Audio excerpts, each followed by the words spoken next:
Hello friends, आप सभी का स्वागत है आपके अपने YouTube channel GK tricks with Sadiq में। दोस्तों, आरआरबी जेईई की वैकेंसी को लेकर के कई सारे कैंडिडेट्स के मन में बड़े बड़े सवाल आ रहे हैं। जी हाँ फ्रेंड्स, कई सारे कैंडिडेट्स के मन में यही कन्फ्यूजन है, जिसमें मेनली जो है स्पेशली दो कन्फ्यूजन सबसे बड़ा है। सबसे पहला ये है कि आरआरबी जेईई में जो आप फॉर्म अप्लाई कर रहे हैं तो उसमें लेटरल एंट्री का डिप्लोमा या फिर इंजीनियरिंग डिग्री एलिजिबल है या नहीं। और दूसरा बड़ा सवाल यह है कि ओबीसी, ईडब्ल्यूएस, एससी या एसटी का कास्ट सर्टिफिकेट कब का होना चाहिए। तो आपके सारे सवालों का ऑफिशियली हम आपको जवाब देने वाले हैं। तो चलिए दोस्तों, देख लेते हैं आपके ऑफिशियली सवाल के जवाब जो है किस तरह से मिलने वाले हैं। तो चलिए दोस्तों, हम वीडियो को शुरू करते हैं। इससे पहले इस चैनल पर नए प्लीज चैनल को सब्सक्राइब जरूर कीजिएगा और बेल आइकन दबा दीजिएगा रेलवे भर्ती बोर्ड की पल पल की अपडेट्स के लिए। तो चलिए दोस्तों, वीडियो को शुरू करते हैं।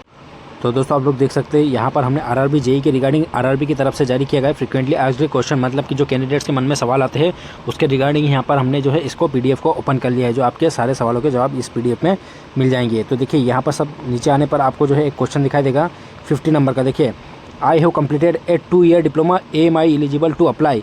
तो इसका आंसर जो आरआरबी की तरफ से दिया गया है, देखिए, no only a 3 year diploma in respective discipline is accepted. मतलब कि यदि कोई कैंडिडेट 2 साल का डिप्लोमा किया है तो वो एलिजिबल है या नहीं। तो रेलवे ने बोला नहीं, वो बिल्कुल भी एलिजिबल नहीं है, बल्कि आपका 3 साल का जो है डिप्लोमा होना चाहिए। तो 3 ईयर डिप्लोमा एलिजिबल है, वो लोग अप्लाई कर सकते हैं 3 ईयर डिप्लोमा वाले। अब सबसे बड़ा सवाल ये है कि कोई कैंडिडेट जिन्होंने आईटीआई किया, अब आईटीआई के बाद उन्होंने जो है डायरेक्ट उनको जो है एडमिशन मिलता है, तो वो 3 ईयर डिप्लोमा के अकॉर्डिंग यहाँ पर लेटरल एंट्री में एडमिशन मिलता है। मतलब कि उनको 2nd ईयर में डायरेक्ट एडमिशन मिलता है। तो कहने का मतलब ये है कि आपका जो ड्यूरेशन रहेगा वो सिर्फ और सिर्फ 2 साल का रहेगा, लेकिन आपकी जो पूरा डिप्लोमा कोर्स रहेगा वो 3 साल का ड्यूरेशन माना जाएगा। मतलब कि आपको लेटरल एंट्री में 3 साल की जगह 2 साल ही आपको जो है कॉलेज जाना होगा डिप्लोमा कोर्स करने के लिए, लेकिन आपका जो है पूरा 3 साल काउंट किया जाएगा। तो जितने भी कैंडिडेट्स पॉलीटेक्निक डिप्लोमा करते हैं लेटरल एंट्री से, तो वो बिल्कुल दोस्तों उनका जो है 2 साल का कोर्स भी 3 साल का माना जाता है, तो वो कैंडिडेट्स यहाँ पर एलिजिबल है। इसी तरह से कुछ लोग जो है पॉलीटेक्निक डिप्लोमा करने के बाद इंजीनियरिंग में जो है एडमिशन लेते हैं, जो कि इंजीनियर, आप सभी को पता है कि इंजीनियरिंग की 4 साल की डिग्री होती है। लेकिन जब डिप्लोमा वाला पॉलीटेक्निक वाला छात्र जब इंजीनियरिंग कॉलेज में एडमिशन लेता है तो उसका जो है 2nd ईयर में एडमिशन मिलता है। और 2nd ईयर में एडमिशन मिलता है मतलब कि उसको 3 साल ही इंजीनियरिंग का कोर्स करना पड़ता है, लेकिन उसका ड्यूरेशन पूरा 4 साल का काउंट होता है, तो वो 4 ईयर की डिग्री मानी जाती है। तो दोस्तों, जितने भी लेटरल एंट्री वाले छात्र हैं, खासकर पॉलीटेक्निक डिप्लोमा और इंजीनियरिंग वाले, तो ऐसे कैंडिडेट जिनके पास जो है टेक्निकल डिग्री है, पॉलीटेक्निक का डिप्लोमा या फिर इंजीनियरिंग डिग्री है, तो जो है वो बिल्कुल अप्लाई कर सकते हैं। जितने भी लेटरल एंट्री वाले कैंडिडेट्स हैं तो बिल्कुल जो है आरआरबी जेईई के लिए एलिजिबल है। बस ये है कि उनके पास उस ब्रांच में जो है उस ब्रांच का कोर्स होना चाहिए, जैसे आपका इलेक्ट्रिकल हुआ, सिविल हुआ, मैकेनिकल हुआ, मेकाट्रॉनिक्स हुआ, इलेक्ट्रॉनिक्स हुआ। जिस भी एलिजिबली क्राइटेरिया आपसे मांगा गया, जो भी डिसिप्लिन या फिर हम बोल सकते हैं ब्रांचेस है जो आपका जेईई का फॉर्म भरने का बोला गया, वो फॉर्म आपके पास, वो ब्रांच से आपका जो है डिप्लोमा या डिग्री कंप्लीट होना चाहिए, भले आपने लेटरल एंट्री से एडमिशन लिया हो डिप्लोमा या फिर डिग्री में। और दोस्तों, ध्यान रखिएगा कि 2 ईयर का डिप्लोमा पॉलीटेक्निक से कनेक्ट नहीं होता। मतलब कि हम बोल सकते हैं कि जो 2 ईयर का डिप्लोमा होता है वो अपना खुद का एक पर्टिकुलर अलग जो है आपका डीएलएड वगैरह कैंडिडेट्स के लिए होता है, जो आप जो है टीचिंग वगैरह के लिए डिप्लोमा करते हैं उनके लिए होता है। लेकिन यहाँ पर जो है 2 ईयर का डिप्लोमा जो है आपका टेक्निकल का नहीं होता है, वो आपका 3 साल का होता है।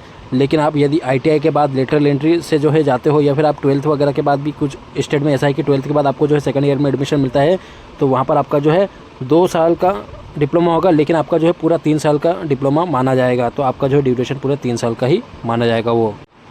अब दोस्तों, उसी के बाद जो दूसरा आपका सबसे बड़ा सवाल है कि आपका जो है ओबीसी या ईडब्ल्यूएस, एससी, एसटी का कास्ट सर्टिफिकेट कब का होना चाहिए। तो देखिए, यहाँ पर आपका जो है 34 नंबर का क्वेश्चन आपको दिखाई देगा। What is the crucial date to claim SC, ST, OBC, EWS status. तो मतलब कि कैंडिडेट्स का पूछने का सवाल यही है कि यहाँ पर अगर जो डेट रखी गई है, तो मतलब कि आपका कब से कब तक के जो है एससी, एसटी या ईडब्ल्यूएस या ओबीसी का कास्ट सर्टिफिकेट होना चाहिए, तो उसकी स्टेटस क्या है। तो यहाँ पर रेलवे के द्वारा जवाब दिया गया है। देखिए आंसर में, candidates seeking reservation on the basis of SC, ST, OBC, EWS status must ensure that they possess the caste community certificate as on the closing date 29/8/2024 for submission of application of this CEN। मतलब कि ये आप जो JEE का form भर रहे हैं CEN centralise employment notification 03/2024, तो इसमें फॉर्म यदि आप एससी या एसटी या ईडब्ल्यूएस या ओबीसी के कैंडिडेट से आप दावा करते हैं कि हम चारों में से कोई एक जो है आपकी कम्युनिटी या कास्ट है, तो उसका जो है आपका सर्टिफिकेट होना चाहिए वो 29/8/2024 से पहले का बना होना चाहिए। मतलब कि 29/8/2024 का भी रहेगा तो आपका चल जाएगा, लास्ट डेट तक भी आप बना सकते हैं, क्योंकि आप दावा यही कर रहे हैं कि या तो आप एससी या एसटी या ओबीसी या ईडब्ल्यूएस के कैंडिडेट हैं। तो ये दावा जो है पूरी तरह से आपको इंश्योर करना पड़ेगा रेलवे को कि हाँ मैं इस कास्ट में आता हूँ, एससी या एसटी या ओबीसी या ईडब्ल्यूएस से जो है बिलोंग करता हूँ। तो आपका जो है जो सर्टिफिकेट होना चाहिए वो 29 अगस्त या फिर उससे पहले पहले की डेट का होना चाहिए। 29 अगस्त के बाद का अगर आप सर्टिफिकेट अप्लाई जो है बनाते हो तो वो जो है आपको जो है पूरी तरह से डीवी में खारिज हो जाएगा, क्योंकि यहाँ पर आपका जो है आगे दे रखा है कि during DV such candidate should produce their original caste community certificate in prescribed format valid as on the closing date for submission of application।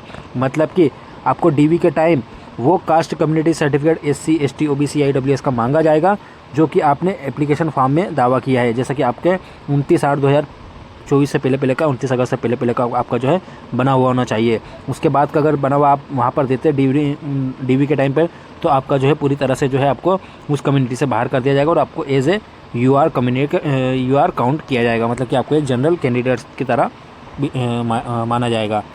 तो आपका जो ये चारों में से जो भी आपका सर्टिफिकेट है तो आपका 29 अगस्त या उससे पहले आप बनवा लीजिएगा। उसके बाद यहाँ पर फॉर्म अप्लाई कीजिएगा ताकि आपको जो है किसी प्रकार से जो है डीवी के टाइम पे या फिर हम बोल सकते हैं पैनल बनने के टाइम कोई दिक्कत ना हो।